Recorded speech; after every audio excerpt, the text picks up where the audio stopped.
Hey guys, just a quick reminder, the giveaway is still going on, so if you're interested in entering, comment down below with the hashtag NC2. You can also join the Discord channel, send me an email at nocounters.nocombos@gmail.com, or of course send me a message on my PlayStation Network ID, which I'll link in the description down below. Enjoy the video and good luck to all the entrants.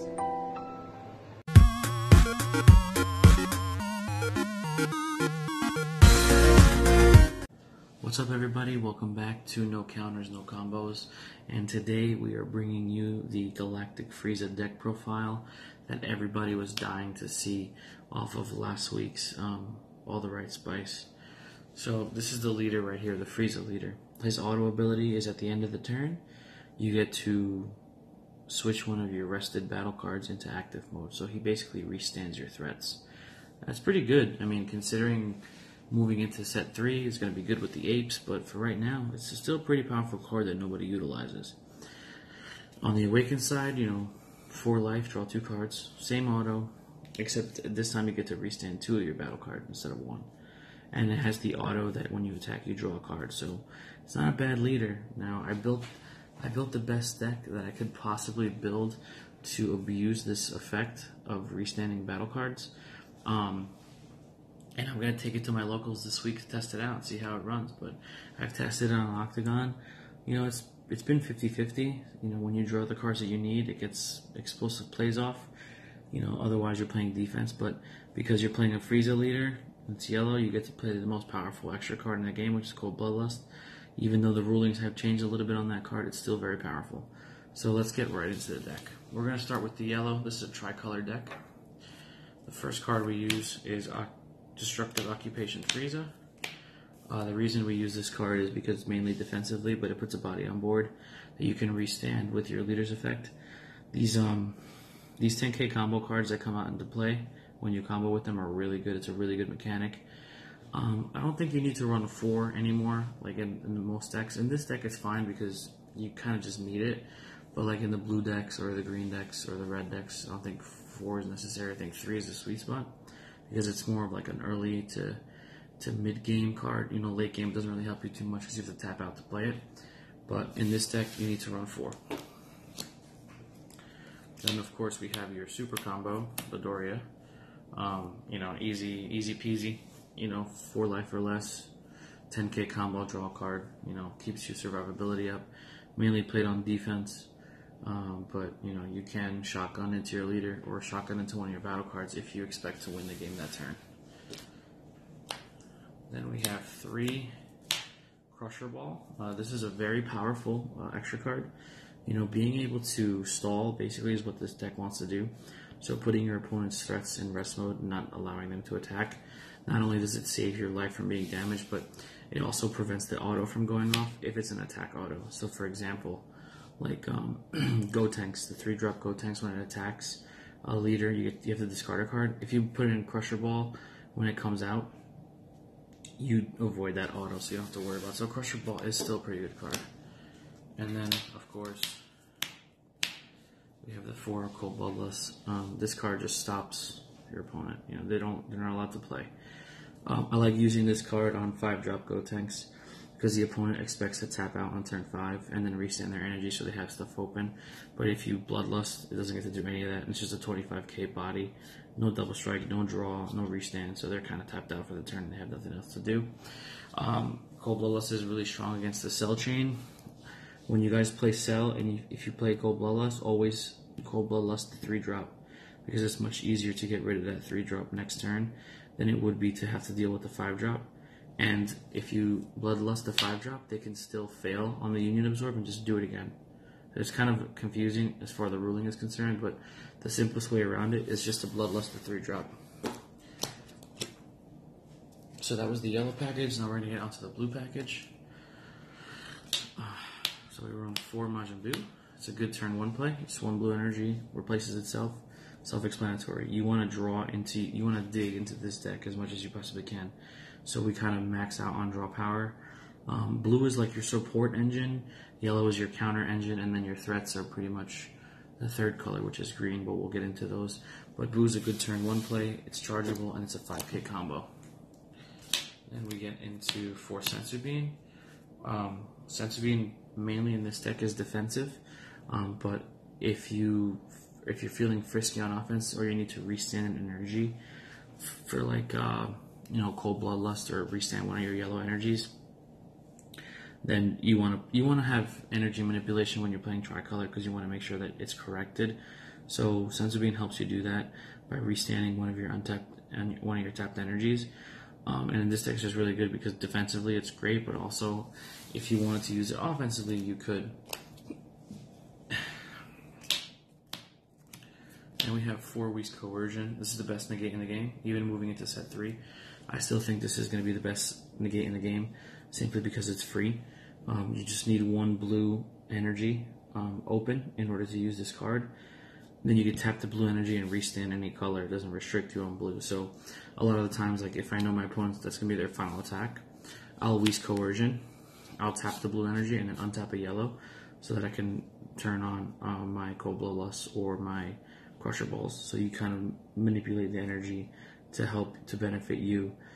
So Whis Coercion is a really good card. I mean, like I said, this deck is super defensive and you want to draw out and get to your threats. Not that you have many, but with the amount of board presence you're going to have on board, you start pecking away at them little by little. It will get annoying towards the end of the game, and playing defense when you can play defense really saves you. And then the last blue card, we run 3 Results of Training. This is a slow-paced deck. This is the only way to awaken in this deck, and it's the best way to awaken if you're not playing aggro. So 3 Results of Training to get your leader to the second side, because that's what we want to do. We want to flip it just to get that +2 and to be able to restand 2 battle cards. You definitely will get to turn 5 with more than 5 life, just because that's how slow this deck plays. Your opponent doesn't want to attack you because they don't want you to awaken. So as soon as you rip this Results of Training, you'll be good to go. And then if you play 1 and you draw into the other 2, at least you have chargeable blue energy, which is always good. And the last color of this deck is green. So for the green engine, we run the 4 bundle. Again, we want to draw in this deck. So essentially, this is the same as Majin Buu. It is a turn 2. This is basically a turn 2 play. You want to play Majin Buu turn 1. You want to play this turn 2, and then just go from there. Because it draws, and it's a free 5k combo. It's a really good card. You want to dig as much as you possibly can to get to your threats. I keep saying that, but there really aren't that many threats. And then the other 2-drop we play, this is like the bread and butter of this deck, is the Android 19. This is going to be your main restand target with your leader, just because he gets you a card when you attack. So as soon as you draw the auto triggers, he goes up to 10k and he draws a card. So essentially this is your draw power. Getting 2 of them out on board with the Awakened leader is like crazy, because you attack, you draw, you restand, and it's like your opponent can't do anything unless they're playing like, destruction cards, which they probably are, but by that time you just have such a huge board that it's okay. But yeah, this card's kind of nutty. You want to try to get this card as early as possible. That's why you dig with all the other draw cards.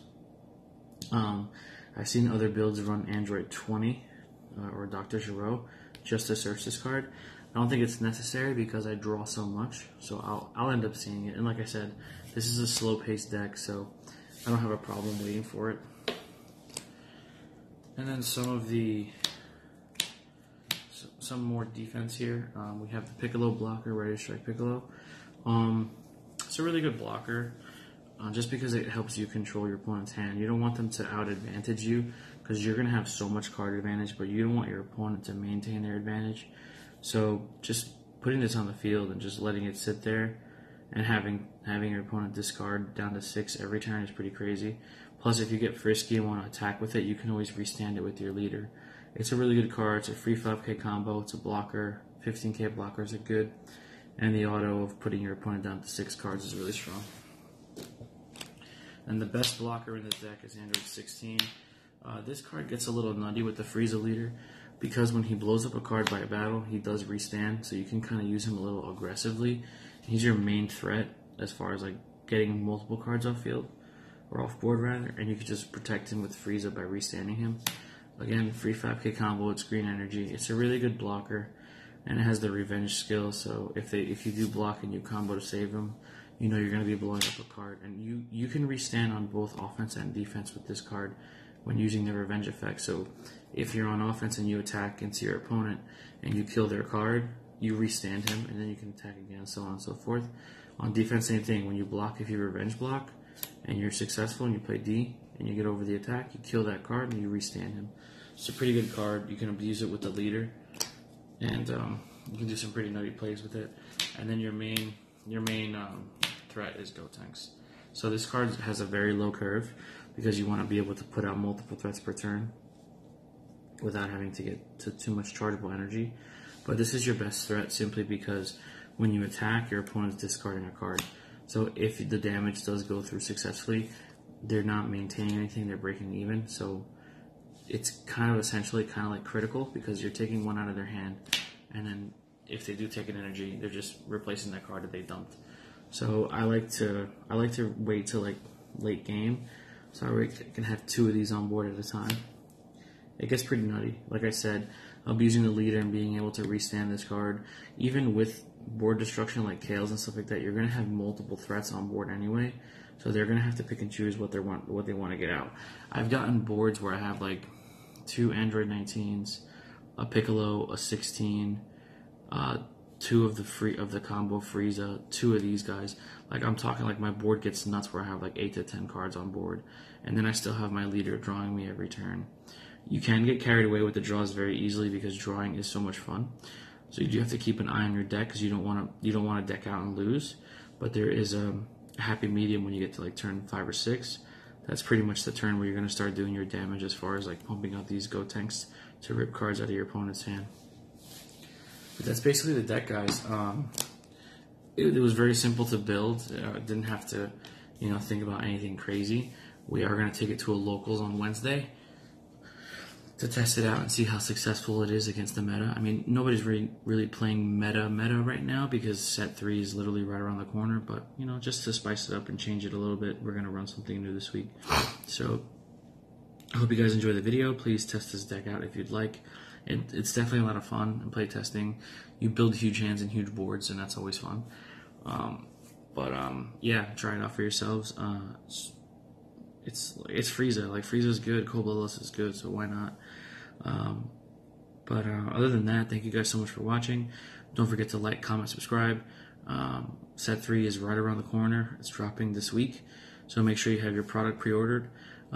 Make sure you guys enter the giveaway, which we're still having. It's still active until Friday, until the 9th. So if you haven't entered, please do so you can benefit from some of the cool prizes. I know I haven't announced anything just yet. I'm kind of keeping it close to the chest. But I guarantee you guys will not be disappointed with the prize support that I'm going to be offering for this giveaway, especially being it's my first major giveaway on the channel. But thank you guys so much for the support, and we'll see you in the next video.